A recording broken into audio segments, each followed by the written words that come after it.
YouTube Ozzy, go in the Go Niles is back with Week 8 NFL bold predictions sent in by you guys through our Twitter. Appreciate everyone for playing along here. Do this video every single week. We also got full NFL coverage picks, power rankings, and a lot more here at the Go Niles, covering the trade deadline too. So join us for all that. Follow our Twitter to get more involved. Link down below for anything you're looking for. Let's just get on to these bold predictions that we react to here. We don't have a whole lot of them this week. It's hard to say what I'm specifically looking for in the video, but there's a lot of super specific ones that I don't really like using, this crazy specific ones like this team wins and this guy gets this many yards and this many touchdowns, all together. And then there's some that just say Lions win. I'm not going to use those ones either. You feel free to comment anything you want on Twitter. Just I'm talking about which ones I'm looking for in terms of the video. Dan Desp, Mike White throws for 3 touchdowns. The Jets play it close but still fall short. Hashtag let Mike cook. I like that. Like the hashtag. Mike White came in, threw a nice touchdown pass to Corey Davis. It was a hell of a catch as well. Then it kind of went south from there. But basically, Mike White plays a pretty good game, and the Jets keep it close. It's possible. I'm going to say it's hot, though. I can see the Bengals kind of playing down to their opponent a little bit. I can see that. I can see them being a team that plays better against better teams. I don't know why. Can't really say why. I just kind of see that. I still predicted the Bengals to win by a good amount. Mike White, they brought in Flacco for a reason. I think Flacco will be the starter next week. I think he could struggle a little bit. Bengals starting to get more and more after the quarterback more and more. They probably get after Mike White a bit. 3 touchdowns, quite a bit. Could have a decent game, though. Ryan Hathaway, the New York Giants hold the Chiefs to under 10 points and pick Mahomes off 2 times. So we'll call it as Mahomes struggles a little bit again, and the Giants hold the Chiefs under 10 points. It's crazy. People might say that's crazy, but it's crazy because it could happen. It could happen. I mean, the Giants got a much better defense than the Titans. Titans held them to 3 points. You can't combine those things and say so. Giants got a better defense than the Titans, so that means they're home with 3 points or less. Not really how it works. Every week's different, obviously. Everyone knows that. But Giants got a pretty good defense. It looks like it's getting better. It does look like it's getting better. They did play the Panthers and Sam Darnold last week, but I really do feel like it's kind of matching where they were last year at the end of last year. Some guys getting going here. I think it's possible at 10 points, though. Chiefs at home. I can't really call it piping because I do think there's some sort of chance, but it's pretty hot, I think. Chiefs, home, Monday Night Football. The Giants still got a pretty good defense, though.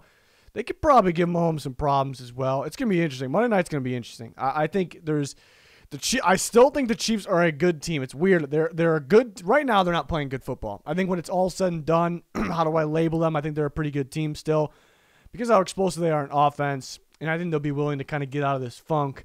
But with that being said, I think pretty much every team in the NFL can stay with them, can play with them, can make it like a, I think the worst teams in football would make it look close.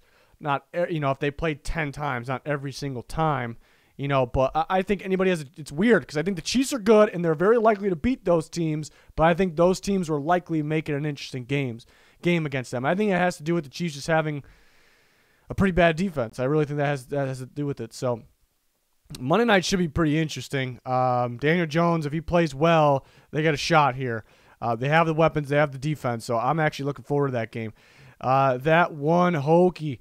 Bills hold Dolphins, the second shutout. This one has a wider margin. So another shutout for the Bills over the Dolphins and win by more. It was a 35-0 last time. And Tua got hurt in that last game. I'm just making sure there's no trades here. Tua did get hurt in that last game, and Brissett came in, so a little bit of a disastrous situation. And, yeah, I'm trying to think. I think the Dolphins scored, but it's such a bad matchup for the Dolphins. The Bills, the only time they struggled on defense is because they had to change their game, stack the box against Derrick Henry. Still really couldn't stop Derrick Henry, but then the Titans were able to throw downfield. The Dolphins are the Titans. They also don't have Derrick Henry. You don't need to stack the box. They don't really have too much of a threat of a run game. I think the Dolphins probably come out running the football in this game. They probably come out running the football because that's really their only shot. They don't really have a matchup. They're not the better team. So when that's the case, you try to control the clock. Bills are probably going to back up from stacking the box, of course, I think that can help the Dolphins run the ball. So I think that's probably the approach they should take. I don't know if they'll be successful, obviously, though. I don't want to call this piping because of the matchup. The Dolphins very well could. Well, and they have to win by more than that. I'll keep it at hot. I don't think it happens. It's an interesting one to think about. I don't really think the Dolphins have much of a shot. We'll see if they can pull it off. Parker's center, if that's what that Parker S center, sure. Nick Chubb and Dearness Johnson combined for 200 all-purpose yards. Interesting one because Chubb's going to be back here, we think, because he did practice all the way back on Monday. Dearness Johnson went off last week. Kareem Hunt is out. They usually use 2 backs. So here you go, Chubb and Johnson. But do they use 2 backs? Because they are similar style. They usually like using Hunt with Chubb because Hunt can catch the ball very well. They're still missing that Kareem Hunt type player. They're missing Kareem Hunt. It really just relies on if they limit Chubb. 200 combined for 200 all-purpose yards is very doable, though. Against the Steelers, this is a good one. Trying to figure out if they do split them or if they use Chubb mainly. That's a good one. That's a really good one there because they are playing the Steelers. So they both really have to get. They don't have to get 100 rushing yards. They can have some receiving yards in there. It's a weird one. We're going hot for a lot of these. I'm gonna say it's like realistic, but it's hot at the same time because so much has to happen. They have to split these guys enough, but then you're taking away carries from Chubb. I think the only way they split these guys enough is if they really limit Chubb, and that can't be good. How many receiving yards they get? Do they both rush for over 100? So it's a really good one because it just makes you think. I could sit here and think about that one for way too long. So that's a pretty good one. Those are the good ones, where you really got to think about it. Joe, the sports fan, like the Juventus profile pick there. Trevor Lawrence breaks out in a big way against Seattle's Seahawks defense. No matter if they win or lose, he'll get more praise. Yeah, I can see this. He's starting to get a little more because he's making those big-time throws. He's really not – he still hasn't put together that kind of complete game that we expect him to. He hasn't done that yet. He's put together pretty good games, and we've seen those moments, those crazy throws, tight window. You see the velocity on the ball, the arm strength, kind of the off-balance, cross-body. We've seen them here and there. We haven't seen a lot of them. We're starting to see them more and more. Earlier, we really didn't see any of them, maybe 1 or 2 through 3 weeks. So people are starting to talk about it a little more. So Seahawks defense, you can throw on this defense. I think he can run on this defense, too. I didn't be too worried about James Robinson. Read option, he goes. Let Lawrence keeps and goes. I think it's a possibility. So I definitely could see this. I think I'm actually going to say it's happening. It's rare that we put that up there. I think, win or lose, he didn't say they had to win either. I think Lawrence has a pretty good game. I think he has to have a good game. He has to have a good game here. I think he does. I think he looks pretty damn good. I think he has more of those crazy throws that makes him the first overall pick, and people are kind of, all right, here he comes. They're going to be talking about that in the media. So I do like that one. I think it's going to happen. Win or lose. I picked the Jags to win, but we'll see. Teddy Bridgewater gets benched for Drew Lock. Man,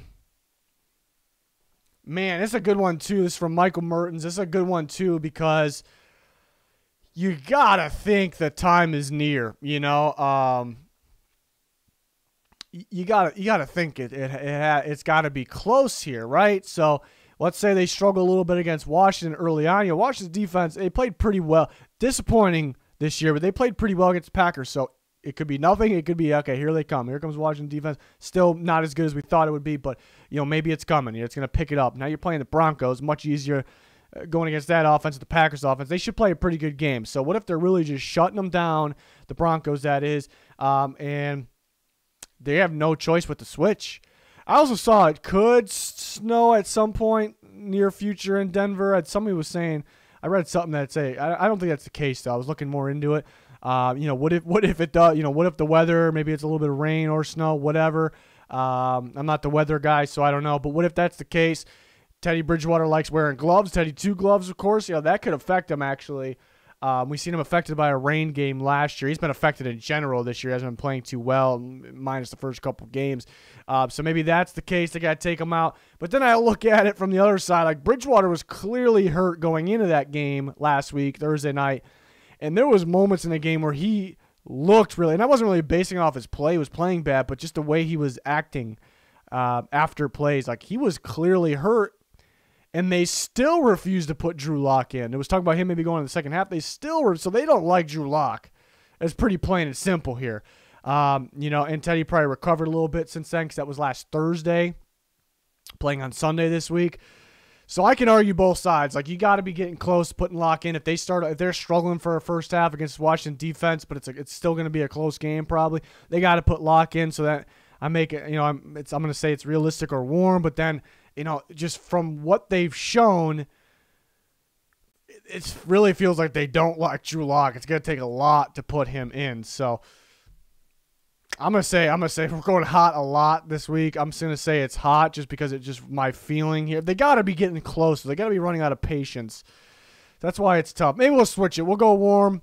Maybe they're getting to that point. But the fact that Teddy was clearly hurting and he was playing bad, they still didn't want to put Drew Lock in. So I don't know. It's definitely interesting to think about. And then one more. Gustav is my dog. Jaguars and Lions both win on the same week for the first time in years. So this team that we're used to seeing, teams that we're used to seeing losing. So both teams win. I predicted both teams to win. I'm very well aware those are upsets, underdogs. I think they're very realistic, according per everybody though. It's tough one to do because I predicted them both to win. I don't want to say it's happening though because both upsets. Am I expecting to get both right? Well, I picked them, so yeah, I'm expecting it. But am I that confident? Like I'm 100%, gonna get both? No. I'm gonna say it's realistic though. We'll say it's realistic. I predicted it to happen.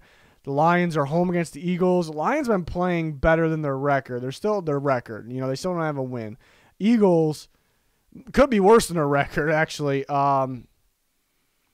They start slow in games and they can't come back. The Lions start pretty strong, so it's a good reason why the Lions will be up big early in this game. Jaguars, Seahawks. I'm actually more confident if I had to pick one, which I'm more confident. I'm more confident the Lions beating the Eagles and the Jags beating the Seahawks. I'm just not trusting Geno Smith that much. The bye week could help the Jags out here. Jags could be sneaky. It could be sneaky offense too. I think both are going to do it. I think they're going to do it, but we're going to see. I think chances are one of those got to. Like if you're saying one of the Jags Lions win, I would have to say it's got to be happening. One of them's got to. If they both lose, that's tough. So we'll see. But that's going to wrap up the bold predictions for this week. Just kind of get the idea which type ones I'm looking for. I don't want the crazy specific ones, and I don't want the just this one team wins here and that's it. You can comment whatever you want on that Twitter post, of course, but in terms of which I'm looking for the video. We got full NFL coverage here, so check out all those videos. I'll pin some of the recent ones down in the comments. Like, subscribe, turn notifications. That'd be much appreciated. Make sure you check out that Twitter. Just keep involved. Always talking during live games. We got a Thursday night ball game tonight. Should be a good one. Packers Cardinals will be talking during that. That's going to do it for this one, though. Thanks for watching. Goodbye.